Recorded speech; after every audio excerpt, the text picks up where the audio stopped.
Jismoniy va yuridik shaxslarning banklardagi omonatlari xavfsizligini yanada ta'minlash maqsadida banklardagi omonatlarni himoya qilish kafolatlari to'g'risidagi O'zbekiston Respublikasi qonuni qabul qilindi. Qonunga ko'ra, endilikda kafolatlangan omonat miqdori bir bankda bir omonatchiga 200 million so'mni tashkil etadi. Bu talab yangi qo'yilgan omonatlarga nisbatan qo'llaniladi.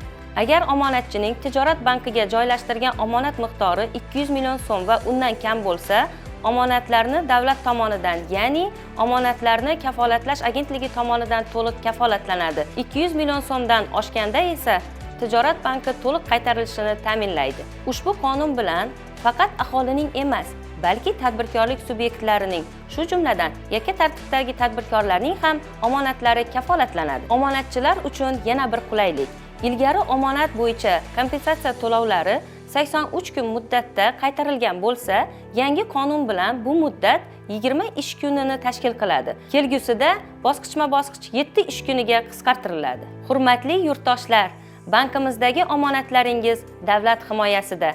Omonatlaringiz xavfsizligini ta'minlash uchun barcha choralar ko'rilgan.